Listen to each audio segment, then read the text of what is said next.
Pozdrav svima, ja sam Jelena Đorđević, lekar i viši dijetetičar nutricionista, akademski specijalista iz epidemiologije, predavač na Visokoj zdravstvenoj školi strukovnih studija u Beogradu, na smeru strukovni nutricionista i dijetetičar. Ovaj video je pre svega namenjen mojim studentima koji često prave prezentacije, a takođe svima koji smatraju da to može biti korisno njima u radu. Inače, pričam brzo da bi stigla napravim sve u 5 minuta, pošto stvarno duži tutoriali nisu zanimljivi i ljudi ne mogu da ih odgledaju do kraja. Inače, ovaj rad je već izložen na konkursu zdravstvenih radnika pod nazivom Ekonomična izrada elektronskih prezentacija za potrebe prezentovanja naučno-stručnih sadržaja. Ja sam jedan od autora. Možete to pronaći i na sajtu Saveza zdravstvenih radnika. Ono što je važno ovde je da vi koristite 3 programa za izradu PowerPoint prezentacije i to bude brže nego da ste koristili PowerPoint.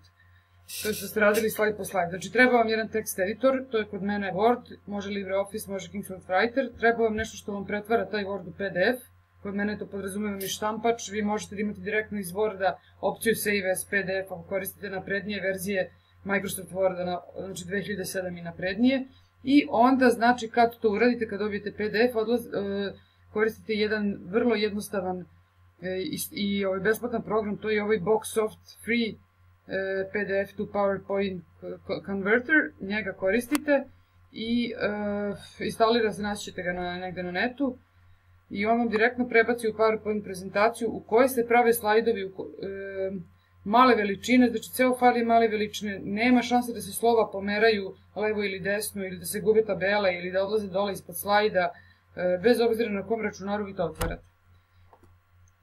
Evo da ne dužim previše, prvi korak je otvorite tekst editor, sačuvate odmah taj fajl pod nekim nazivom, na primjer nek bude doc1, odete u file, page setup i naštelujete margine na 10 mm, stavite landscape, odete na, znači, paper, stavite na letter ili stavite na A5 ako imate tu opciju i time ste naštelovali.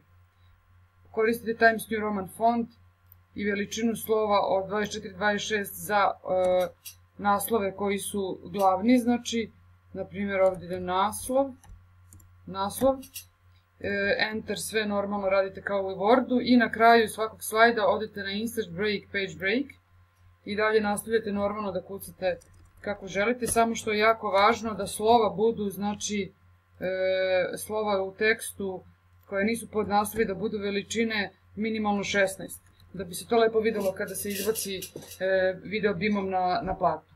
To je to, znači napravite slajdove koliko želite, stavite tabele, stavite slike, sve što želite, pritisnete konačno save i pretvorite to u PDF. Ja to radim preko podrazumevanog štampača, preko PDF kreatora, vi kako sam vam rekla da može na sve moguće načine.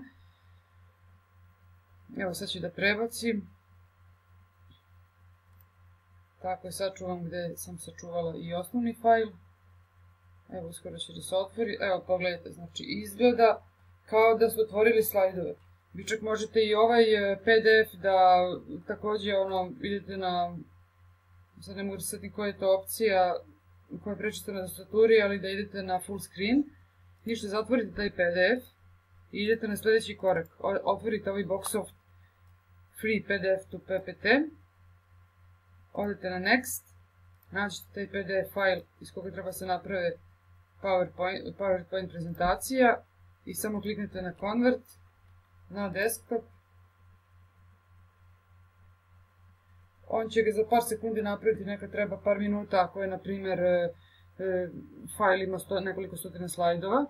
Kliknete na OK, on otvori folder gde se to nalazilo i onda, evo vidite, doc1.ppt, kliknete na to i on otvori tu PowerPoint prezentaciju. Evo u Microsoft PowerPointu sve izgleda kao što je bilo, jedino što ovde ne možete da promenite, znači ovde ne možete da menjate, dodajete slova nikakva ni tabele, nego morate da se vratite u onaj početni Word dokument i tu napravite izmene, ali sve to je neuporedivo brže. Znači ja sve što sebi radim za posao, za kongrese, znači za bilo koje predavanja, sve radim tako, apsolutno tako radim i do sad se odlično pokazalo. Eto, toliko od mene. Do sledećeg videa, odmarajte.